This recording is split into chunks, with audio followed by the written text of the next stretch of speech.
təhqir eləyənlər, milləti təhqir eləyənlər, Azərbaycanlıları təhqir eləyənlər, məni və sizi təhqir eləyənlər əsla və əsla izləmirəm. Təsadüfən bu çıxışı bugün TikTok sosial şəbəkəsində gördüm.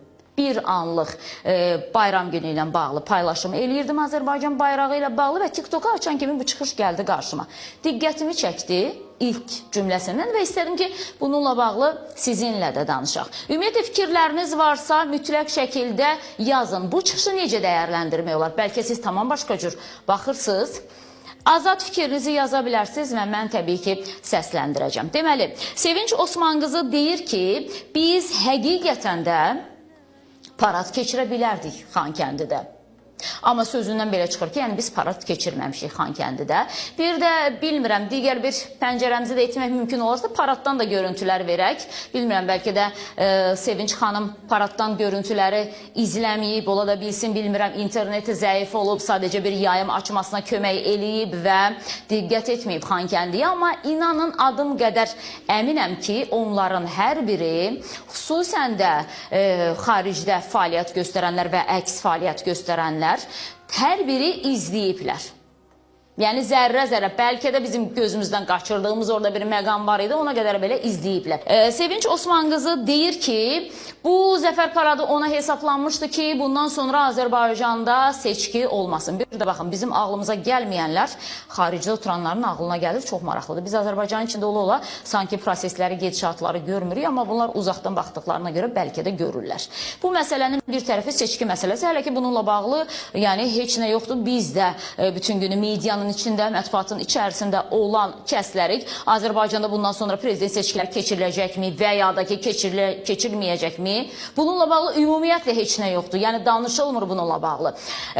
Bir şey var ki, Azərbaycan prezidenti bir neçə dəfə işğaldan azad olunan bölgələrə səfər edəndə, ora köçürülən əhali ilə görüşü zamanı, məsəl üçün bir yaşlı kişi var idi, bilmirəm, bəlkə siz də xatırlayacaqsınız. Azərbaycan prezidentinə dedi ki, məzahirə deyin, kağız-küğuzu çox da istifadə etməsin, siz bizim ömürlük prezidentimizsiz. Dövlət başçısı güldü və dedi ki, fikirlərinizi özünüz çatdırın. Onun ardından da Osmanqızı deyir ki, doğrudan da 3 il əvvəl biz bunu eləyə bilərdik. Yəni, dünən etdiyimiz üçün Xankəndidə olan paradı Sevinç Osmanqızının xoşuna gəlməyib və deyir ki, yəni mən qəbul eləmirəm. 3 il əvvəl ola bilərdi, etmədiniz bu paradı.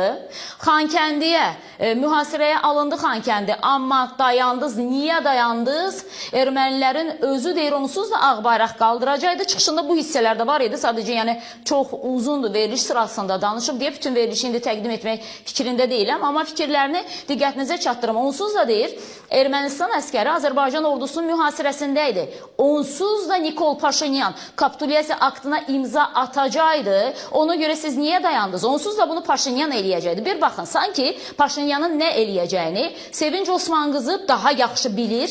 Elə bil Paşinyanla yanbayan oturur və Paşinyan deyir ki, Sevinç, mən istəyirəm ki, kapitulyasiyaya imza atım. Bizim 10.000 əskərimiz Azərbaycan ordusunun mühasirəsindədir.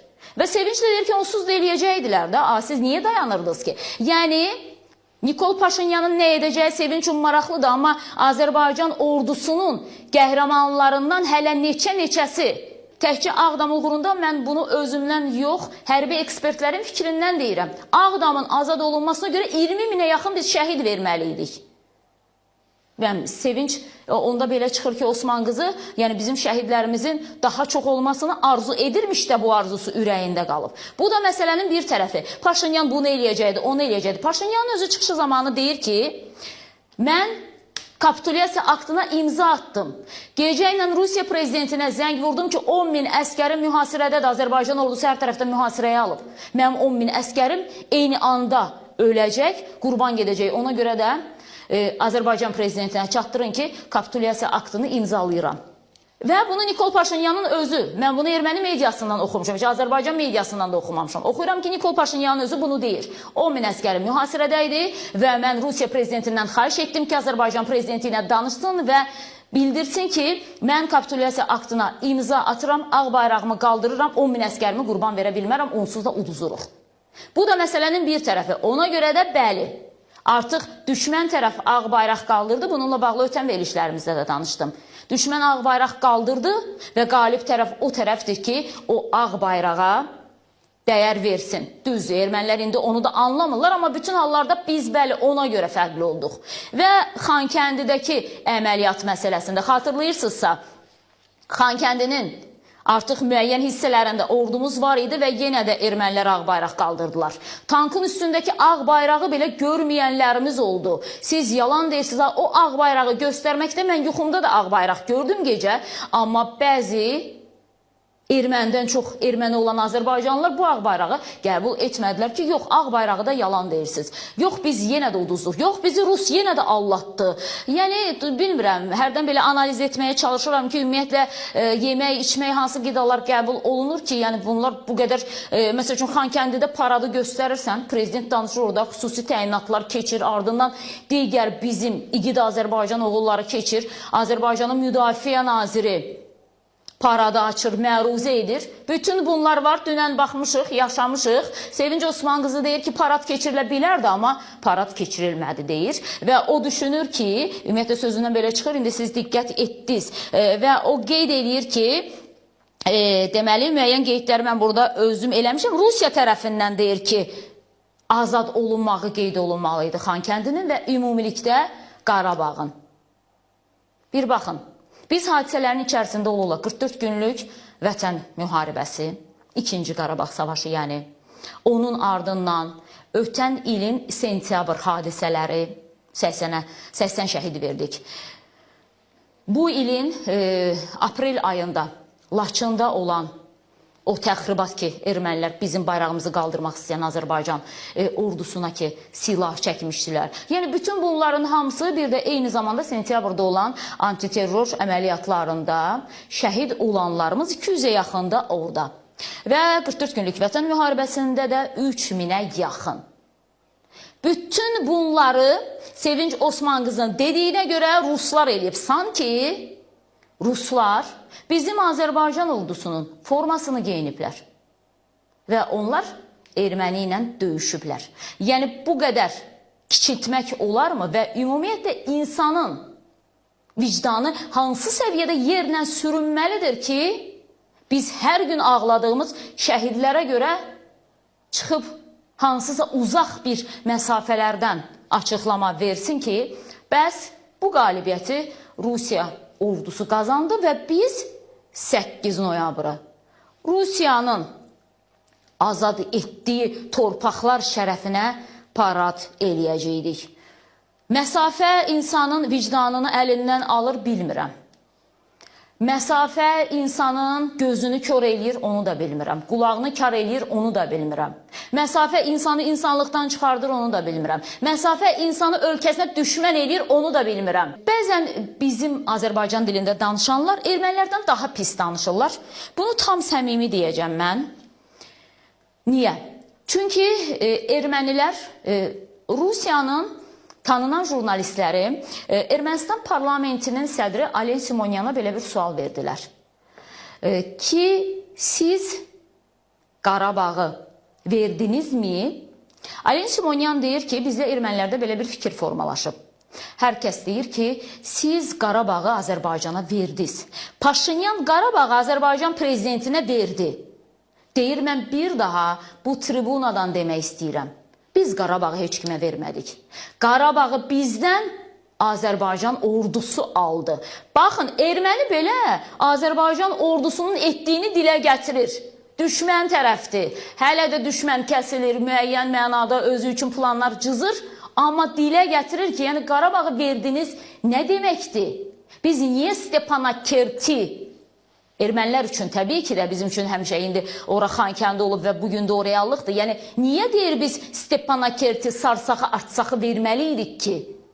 Biz mübarizə apardıq sona qədər, amma Azərbaycan oğlu bunu aldı. Ermənilərin etiraf etdiyini bugün ermənidən çox erməni olanlar etiraf etmək istəmir. Və onun ardından deyir ki, Qarabağ erməniləri ilə bağlı Almaniyanın o hansı ki, Xarici İşlər Naziri gəldi Ceyhun Bayramovla mətbuat konferansında xatırlayırsınızsa, o da Stepanakert dedi, Şuşi dedi. Azərbaycanın Xarici İşlər Naziri Ceyhun Bayramov irad tutdu ki, Azərbaycan ərazisində Şuşi və ya Stepanakert deyə bir ərazi vahidi yoxdur. Xankəndi var və Şuşa var. Onun belə iradını tutdu və söylüyor ki, o gələndə onun görüşü tam şəkildə açıqlanmadı. Osman qızı deyir ki, yəni mən çox narahat qalmışam, hər yeri axtardım ki, görəsən orada gizli hansı danışıqlar keçib ki, mən sabah bunu da bir gündəmə çıxardım, başlayayım bunu da müzakirə eləməyə, amma heç bir şey tapmadım söylüyor. Və məsələ burasındadır ki, orada deyir ki, Qarabağ ermənilərinin Qarabağa qayıtması məsələsi ilə bağlı maraqlıdır. Azərbaycanda müzakirə getdimi, getmədimi? Sevinç Osman qızı gözəl bilir ki, əslində Qarabağ ermənilərinin özü çıxıb Qarabağdan. Düz indi uydurmalar nəysə danışır o da özü üçün. Mən də bir 5 dəfə qulaq asıram ki, görüm adam hardan alır informasiyanı, yəni hardan bütün bunlara sahiblənir, ondan sonra başlayır öz tamaşaçısı üçün bütün bunları diktə eləməyə və deməyə.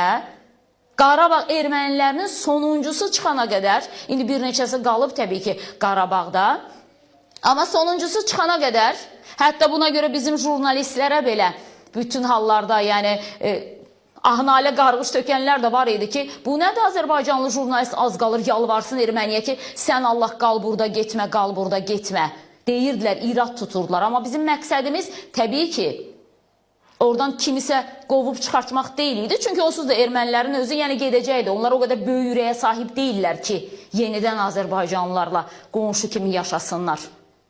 Çünki olmayan ağılları ilə başa düşdülər ki, etdikləri bütün hər şey haqsızlıqdır və biz öz torpağımıza qayıdırıq.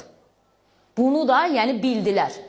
Və özləri çıxdılar, getdilər. Heç indən sonra da qayıtmayacaqlar. İnanın ki, adım qədər əminəm ki, erməni qayıtmayacaq ora. Heç bir erməni qayıtmayacaq. İndi 5-6 dənə orada xəstə, səhhəti ağır olan var. Sonra bilmirəm, o küçədə də bir oturub müsahibə verirdi. Yəqin ki, xatırlayırsınız. Yəni, nə demək istəyirəm? Qarabağ ermənilərinin ora qayıtması bizim üçün heç bir halda təhlükə deyil, qorxu deyil. Birinci, o cürətləri olmayacaq ki, qayıtsınlar. İkinci də qayıtsalar, bir halda ki, mənim bayrağımın altından keçəcəklər. Bir halda ki, mənim himnimi can verə-verə də olsa dillərində deyəcəklər. Bir halda ki, mənim dilimi öyrənəcəklər. Çünki onlar hər dəfəsində başa düşəcəklər ki, onlar Azərbaycan ərazisindədirlər.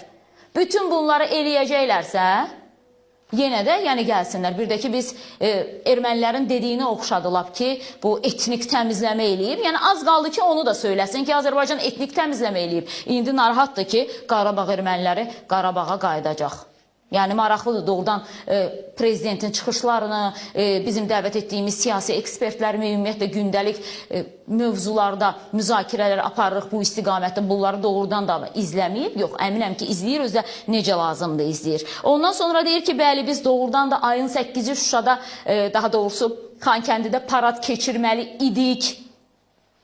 Amma sevincə görə parad olmayıb dünən. Şəxsən də öz adıma deyirəm, bəzən mən zəfərlə bağlı danışanda hamı deyir ki, məsəl üçün, görəsən nə qədər pul verirlər bu aparıcıya, görəsən bunu nə zaman hansısa vəzifəyə filana qoyacaqlar. Mən elə başa düşürəm ki, yəni indi insanlar düşünürlər ki, yəni bu həyatda ancaq vicdansız olmalısan. Yəni doğrudan da zərrə qədər bizim vicdanımız yoxdurmu? Bugün o Qarabağa mənim doğmalarımın qanı tökülübsə, yəni mən niyə zəfərlə bağlı qiymətləndirib nəyisə deməməliyəm və ya da ki, tanımadığım şəhidlə bağlı danışanda gözlərim dolmamalıdır və yaxud da niyə sevinç kimi danışanları görəndə hikkəmdən partlamamalıyam ki, axı niyə də niyə? Ruslar bunu bizə bəxş etdi, nə deməkdir ümumiyyətlə? Və az qaldı desin ki, o paradda, özü verilişdə ümumiyyətlə deyir ki, paradda hətta deyir, Rusiya bayraqları da dalğalanırdı filan. Vallahi o paradı dünən yenə də deyirəm, ən xırdalığına qədər incələmişik biz. Bugün yenə də bir neçə məqamını vermişəm, amma mən orada Rusiya bayrağı görmədim. Bilmirəm, bəlkə də mən erməni kimi baxmalıyam ora ki, Rusiya bayrağı görüm, amma bir Azərbaycanlı kimi baxıram. Məsəl üçün, insanın müxalif olması, insanın əqidəsiz olması demək deyil. Mən də məsəl üçün bəzi hallarda müxalif baxışlarım var. Məsələn deyirəm ki, niyə bugün hansısa icra başçısının, hansısa nazirin qapısı bizim qazilərimiz üçün açıq olmamalıdır? Niyə 3 il ərzində müharibə iştirakçısı veteranlıq almamalıdır? Niyə, məsələn deyirəm də, tutaq ki, dərəcəsi ən üst dərəcə, əlillik dərəcəsi verilmək lazım olan anda ən yüngül bir dərəcə verirlər qazilərimizə. Niyə verirlər? Yəni, bunu mən açıq şəkildə fikrimi deyirəm də. Çünki vicdanım var və bir də ki görürəm. Mən qələbəni də görürəm, danışıram. Mən Azərbaycan oğlunun əziyyətini də görüb danışıram. Prezidentin əziyyətini də görüb danışıram. Ötən gün əbəs yerə demədim. O alın sanki 44 günlük müharibədə qırışlandı. Siz əgər diqqət etdinizsə, biz hər gündəlik bu xəbərin içərisində olduğumuza görə və həm də bir saatdan bir yayım verirdik. Yəni elə hər gün biraz prezidentin üzünün o yükdən çöktüyü məsələsi var idi ha. Vallahi billahi yəni o açıq görünürdü. Mən prezidenti elə həyatımda görməmişəm. Heç vaxt, heç uzaqdan da görməmişəm. Yəni bundan sonra da yəqin ki görməyəcəm. Yəni heç bir bağlılığım yox, vəzifədə adamım yox. Amma vicdanım var da. Nə olsun ki, olmasın bunların heç biri. İkinci şəhidlər xiyabanına gelirsən, dünənlərimdə dedim. Yəni adam oradan çıxmaq istəmir. Elə bilsən ki, hamısı ilə danışır oradakı şəhidlər. Yəni mən inanırsınız ki, həyatda mən heç ağlıma gəlmir ki, nə zamansa danışanda efirdə bu qədər kövrəlim, bu qədər ağlayım. Yəni niyə də mən bugün kiminsə açıqlamasına görə pis oluram ki, bəs bizim şəhidlərimizin qanı necə oldu? Bugün körpə uşaqlar divara vurulan atalarının şəkillərini qucaqlayırlar. Ata nə zaman gələsən söyləyirlər və o insan təsəvvür edirsiniz. Bugün danışır ki, Qarabağı Ruslar bizə verib ki. Biz nəyin zəfərini qeyd edirik ki? Biz Rusların Qarabağı bizə verməsini, Xankəndi bizə verilməsini qeyd eləməliyik. Yəni doğrudan da bilmirəm valla. Ümumiyyətlə bu həyatda ən ölü olan insanlar və heç nəyə yaramayan insanlar vicdanı olmayan insanlardır. Vicdanın öldüsə yoxsan, bir heçsən. Bir daha qeyd edirəm, müxalif olmaq, hakimiyyəti atdığı hansısa addımlara görə bəyənməmək insana nə tərbiyəsizlik ixtiyarı verir, nə şəhidlərin haqqına girmək ixtiyarı verir, nə qazilərin haqqına girmək ixtiyarı verir. Hər gün ağrı kəsici ilə yaşayır o qazilər. O qazinin haqqını necə itirmək olar? Necə Rusiya sənə verdi Qarabağı demək olar? Rusiya üçün zəfər elə. Biz bunu 3 il əvvəl eləmədik, 3 il əvvəl. Eləmədik. Bugün elədik, bugün yaşadıq bu reallığı. Və biz hər günümüz üçün şükür elədik. Biz istəmirdik bizim Ağdamda 20 min əskərimiz şəhid olsun, 20 min hərbçimiz şəhid olsun. Siz arzuluyurdunuz, arzunuz ürəyinizdə qaldı. Amma bu o demək deyil ki, siz Azərbaycan bu boyda zəfərini kölgə altına atmalısınız. Yəni insan, yenə də deyirəm, hər şeyini sata bilir. Pul hər şey ola bilir bəzən. Amma valla əxlaq, valla baxış, ağa qara demək, bunu da bilmirəm, nə qədər yəni pulla almaq, satmaq mümkündür ki. Bizə heç kim heç nəyi vermədi. Bunu ermənilər də gözəl bilir. Etiraf eləyir ki, Azərbaycan ordusu aldı və ona görə də çox xahiş eləyirəm. Azərbaycan dilində danışıb, bizi təhqir eləyirsiniz. Bizim dilimizdə danışıb, bizi təhqir eləyirsiniz. Biz şəhid məzarını ziyarət eləyib, gül qoyanda, onlara təşəkkür eləyəndə, siz orada oturub deyirsiniz ki, Ruslar belə verdi, Ruslar belə gətirdi. Elə bir Xonçada gətirib veriblər bizə Qarabağı. Bunların baxışından bəli. Zərli, bəzəkli, içi şirniyyatlarla dolu Xonca, üstünə də bir qırmızı lent bağlayıblar. Gətirib veriblər bizə. Yaxşı, o zaman sual verirəm. Dediyiniz qədər asan idisə Qarabağın qaytarılması. Antiterror əməliyyatında 200-ə yaxın şəhidimiz niyə oldu? 24 saatın içərisində. Çox çətin relyefli ərazi idi olmasına da. Amma niyə oldu? Madam ki, sizin dediyiniz kimi Xonçada gəlmişdi Xankəndi bizə. Yəni, heç mi vicdanınız sızlanır belə danışanda? Azərbaycan prezidenti Xankəndidə paradı etdi. Bir neçə saatlıq ora getdi və öz zəfərini bir daha deyir, elan etmək istədi. Adam bu tarixin qəhrəmanıdır da. Yəni, prezident gedib harada eləyib? İrəvanda mı eləməli idi paradı? Xankəndi Azərbaycan torpağıdır, Xankəndidə eləyir. 10 min separatçı Xankəndidə gizlənmişdi. Uçsuz, bucaqsız texnikaları, yağın içində silah sursatları Xankəndidə, Xocalıda, Xocavənddə tapılmadı mı, çıxarılmadı mı? Şamiyanın heykəli haradaydı, Xankəndidə deyildi mi? Mən əsla şəhidlərimizə hörmətsiz etməsəydi, əsla yəni o qadını təqdim edib nəysə də deməzdim, əsla və əsla. Bütün bunların hamısı. Yəni Xankəndi ocaq idi ermənilər üçün, başa düşürsünüz? Və Xankəndidə o Sarsaqın sevdiyi bir zamanlar binanın qabağında çıxış edəndə Ruben Vardanyan müstəqillik günü münasibətilə Ermənistanı təbrik elədi. Nə dedi? İki vətənim var. Biri deyir Sarsaqdır, biri də Ermənistandır və bugün mən Stepanakert-dən durub danışıram, oradan canlı yayım eləyirdi. Bəli, erməninin gözünün bəbəyi idi Stepanakert, onların dediyi, Xankəndi bizim və biz Xankəndidən elə o bəbəyə tuşlandıq. Düzdür, niyəsə ermənilərə olan tuşumuz gəlib sizə də dəydi, necəsə oldu Birləşmiş Ştatlarda. Amma ki, lütfən, məsəl üçün, bəzən axtarırsan ki, görəsən ki, belə danışan insanların atası, anası, soyu, kökü, varı, yoxu, əcdadı, yəni kimlər olub, altını biraz eşələyirsən ki, Allahım, yəni tez bağlayırsan da o dəftəri ki, çox kökünə qeyib çıxmayasan. Amma məsələ burasındadır ki, Sevinç Osman qızı o nəsildən deyil. Onların doğrudan da yəni normal nəsilləri var. Amma ki, yəni Osman qızının fikri bundan ibarətdir. Yəni uzun sözün qısası onu demək istəyirəm ki, əsla və əsla istəyir Sevinç Osman qızı olsun, istəyir kimin qızı olsun, kimin oğlu olsun, harada yaşamasından, harada olmasından asılı olmayaraq zərrə qədər iynənin ucu boyda ixtiyarı yoxdur ki, şəhidimizə, qazimizə, veteranımıza, döyüşən ordumuzun ən sıradan əskərinə bir zərrə qədər söz desin. Və kimsənin haqqı yoxdur ki, bizim şəhidlərin, qazilərin qanı bahasına yazılan tarixin və üç rəngli bayrağımızın dalğalandığı Qarabağa aparıb hansısa bir Sergeyin, Saşanın, Nataşanın ərinin adına yazmasın.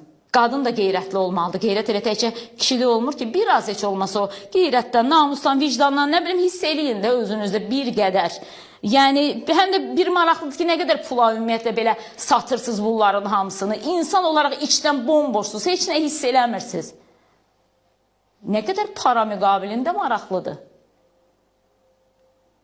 Sizə pul verirlər. Bugün Azərbaycan haqqında bunu danış. Sabah filan şeyə toxun, o bir gün filan şeyə toxun. Elə bilirsiniz, burnunuzdan gəlməyəcək burada yediyiniz çörəkdə, içdiyiniz suda. Bizdə bir söz var, deyir, fitil-fitil töküləcək. İnanın ki, yəni doğrudan da fitil-fitil töküləcək. Yəni başqa mən nə deyim? Atanın məzarı buradadır, sən atanın məzarını təhqir eləyirsən, hələ hər şeyi qoyuram.